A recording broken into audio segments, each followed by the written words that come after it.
મિત્રો, સ્વાગત છે તમારું મારી યુટ્યુબ ચેનલ ઓફિશિયલ માહિતીમાં। 2500 કિલોમીટર સુધી વાદળોનો મોટો ખતરો ફેલાયેલો છે।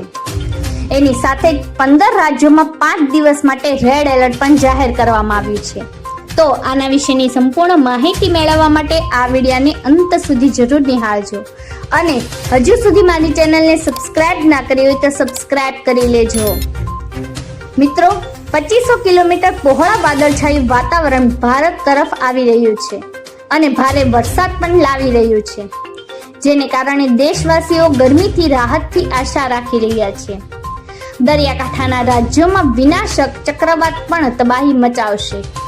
મિત્રો, હવામાન વિભાગે આગામી 8 દિવસ માટે ઉત્તર પશ્ચિમ ભારત અને મધ્ય ભારતની સાથે પૂર્વ ભારતના 15 રાજ્યો માટે રેડ એલર્ટ જાહેર કર્યું છે। સાથે દેશભરમાં 10 થી વધુ રાજ્યોમાં તીવ્ર ગરમી અને ચોમાસાના પહેલાના વરસાદનો અનુભવ થઈ રહ્યો છે। યુરોપિયન હવામાન એજન્સીએ ભારતમાં 15 દિવસ વરસાદની આગાહી કરી છે। દક્ષિણ પશ્ચિમ ચોમાસાની ઉત્તરીય સીમા મજબૂત રીતે આગળ વધતી હોવાથી 80 થી 100 કિલોમીટર પ્રતિ કલાકની ઝડપે પવન સાથે વિનાશક તોફાનોની ચેતવણી પણ આપવામાં આવી છે। મિત્રો, ભારત તરફ આગળ વધતા 2500 કિલોમીટર પહોળા વાદળ આવરણની છબીઓ દેખાઈ રહી છે। આ વાદળો ઉત્તર ભારત પર ફરતા હોય છે, જે મધ્ય ભારતમાં વિસ્તરે છે। આ વાદળ રચના તોફાન અને વરસાદનો સંકેત આપે છે।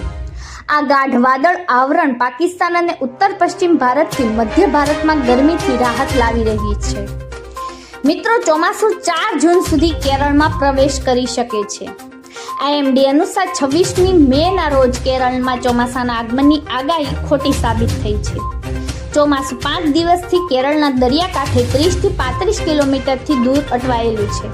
આગામી 2 થી 3 દિવસમાં તે વધુ આગળ વધે તેવી અપેક્ષા નથી। જો કે હવામાન વિભાગ હવે કહે છે કે ચોમાસું 4 જૂન સુધીમાં કેરળમાં આવી શકે છે। ખાનગી હવામાન એજન્સી સ્કાયમેટે પણ આવી જ આગાહી કરી છે। મિત્રો, આવી જ વધુ માહિતી મેળવતી રહેવા માટે મારી ચેનલ સાથે જોડાયેલા રહેજો।